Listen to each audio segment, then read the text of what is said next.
A origem da capoeira é duplamente discutida. África ou Brasil?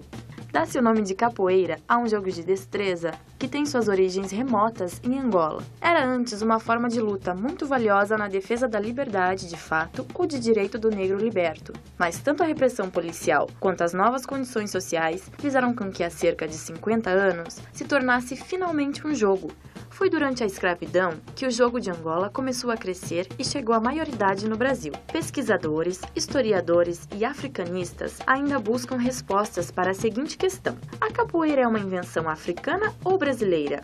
As opiniões tendem para o lado brasileiro. No livro A Arte da Gramática de Língua Mais Usada na Costa do Brasil, do padre José de Anchieta, editado em 1595, há uma citação de que os índios tupi-guarani divertiam-se jogando capoeira. Guilherme de Almeida, no livro Música no Brasil, sustenta serem indígenas as raízes da capoeira. Como se não bastasse, a palavra capoeira é um vocabulário tupi-guarani que significa mato ralo ou mato que foi cortado.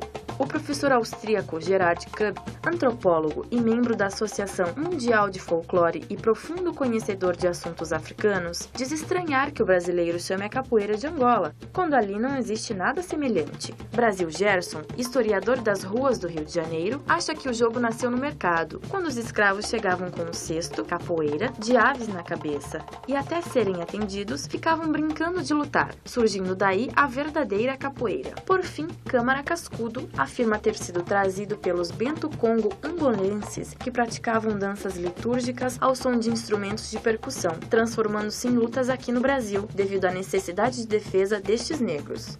Ouviu-se falar de capoeira pela primeira vez durante as invasões holandesas, em 1624, quando os escravos e índios, as duas primeiras vítimas da colonização, aproveitando-se da confusão gerada, fugiram para as matas. Os negros criaram os quilombos, entre os quais o mais famoso, Palmares, cujo líder foi Zumbi, guerreiro e estrategista invencível. Diz a lenda ter sido capoeira. Após esta época, houve um período obscuro e o renascimento do século XIX, transformando-se então num fenômeno social que tomou conta de centros urbanos como Rio de Janeiro, Salvador e Recife. As maltas de capoeiristas inquietavam os cidadãos pacatos do Rio de Janeiro e se tornaram um problema para os vice-reis.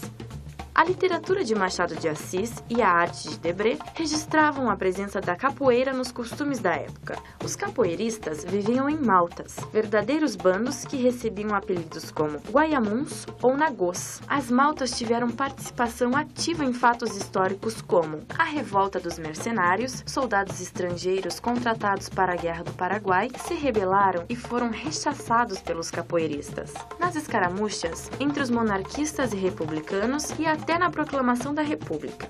As maltas da Bahia foram desorganizadas por ocasião da Guerra do Paraguai. O governo da província recrutou a força dos capoeiristas, que fez seguir para o sul como voluntários da pátria. Manuel Querino conta que muitos deles se distinguiram por atos de bravura no campo de batalha. Quando brigavam entre si, o grito de guerra assustava os estranhos ao ramo. Fecha, fecha! Gritavam o início de briga e ai de quem estivesse por perto. Consta que a guarda pessoal de José do Patrocínio e do próprio imperador Dom Pedro I era formada por capoeiras. Esse prestígio começou a cair com as leis abolicionistas.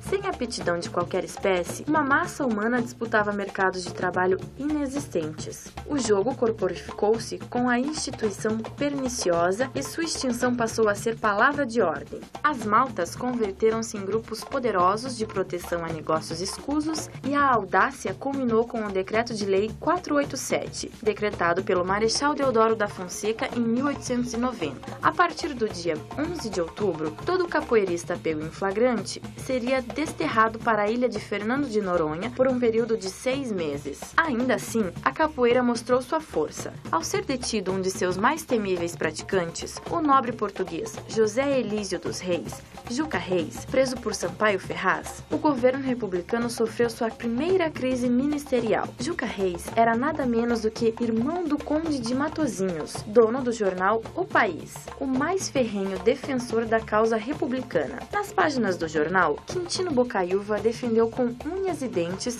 a liberdade de Juca e o governo do Marechal foi obrigado a voltar atrás. Ele acabou retornando para Portugal. A hora final chegou para as maltas do Recife, mais ou menos em 1912, coincidindo com o nascimento do Paço do Frevo, legado da capoeira.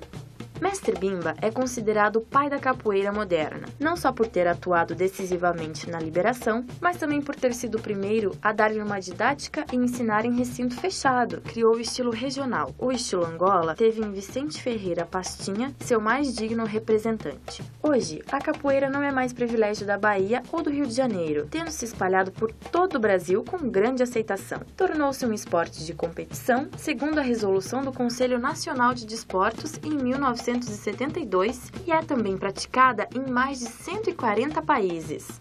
A música faz-se notar com grande influência na capoeira. Poucas são as lutas, ou muito raras, aquelas que têm suas evoluções marciais interligadas aos sons de instrumentos. A capoeira tem, em seu conceito de arte marcial, afinidades que chegam quase a ser uma necessidade musical. Sons de percussão, dando um ritmo ao corpo que, com as vibrações sonoras, anima-se a tal ponto que estudiosos já aceitam que o som usado na capoeira provoca reações conscientes e inconscientes de força no capoeira.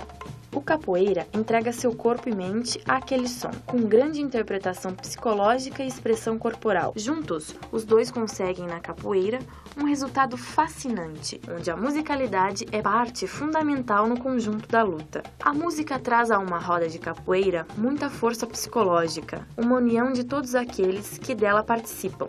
Dessa união, a força de pensamento interna de cada um traz uma emoção forte e vibrante àquela roda. Em contrapartida, uma mesma roda de capoeira, sem músicas ou som, não tem a mesma motivação, deixando seus participantes menos excitados e até mesmo desconcentrados. As letras das músicas, em sua maioria simples, falando dos escravos, das senzalas, da liberdade oprimida, mas interpretadas com o sentimento que transmitem, muitas delas trazem alguma ou muita emoção a quem canta e a quem ouve.